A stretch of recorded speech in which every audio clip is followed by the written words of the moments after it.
ઈશ્વર બ્રહ્મ છે અને બ્રહ્મ જ સત્ય છે, એટલે કે આ જગત મિથ્યા છે અને જેણે એ બ્રહ્મ પ્રાપ્ત કરી લીધું છે એને કંઈ પણ કરવાનું રહેતું નથી. એ સદાય બ્રહ્મમાં જ રમ્યા કરે છે. અને જેણે પરમાત્માની એટલે કે બ્રહ્મની પ્રાપ્તિ કરી લીધી છે એને જપ તપ તીર્થ વ્રત કરવાની જરૂર રહેતી નથી અને એને તો કોઈની પાસેથી જ્ઞાન લેવાની જરૂરત પણ રહેતી નથી.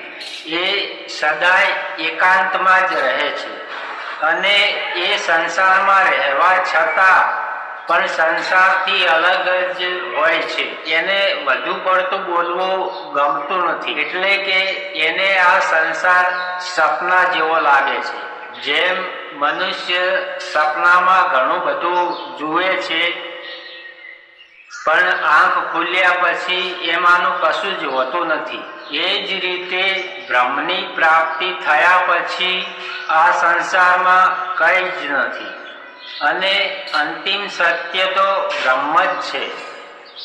અને બ્રહ્મની પ્રાપ્તિ ક્યારે થાય છે? મનુષ્ય જ્યારે ભ્રમિત થાય છે ત્યારે બ્રહ્મની પ્રાપ્તિ થતી હોય છે. માણસ ભ્રમિત થાય ત્યારે જ એ બ્રહ્મરૂપી ઈશ્વરના દર્શન કરતો હોય છે અને બીજાને પણ દર્શન કરાવે છે. અને બીજો માણસ ઈશ્વરને જોઈને પણ સમજી શકતો નથી.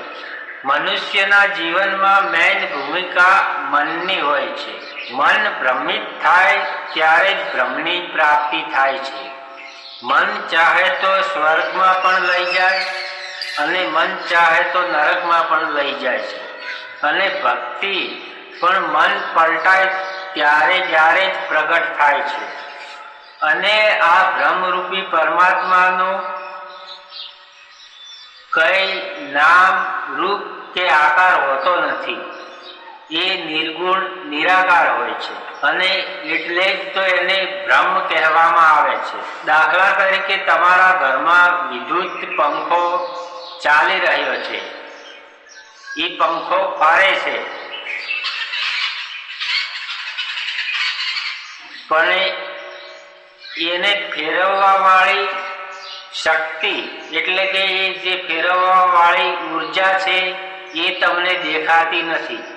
એ જ રીતે આ ઈશ્વર સઘળો ચલાવી રહ્યો છે પરંતુ એને જોઈ શકાતો નથી અને એને જોવા માટે જ્ઞાન દ્રષ્ટિની જરૂર હોવી જોઈએ, અર્થાત બ્રહ્મિત વ્યક્તિ હોવો જોઈએ.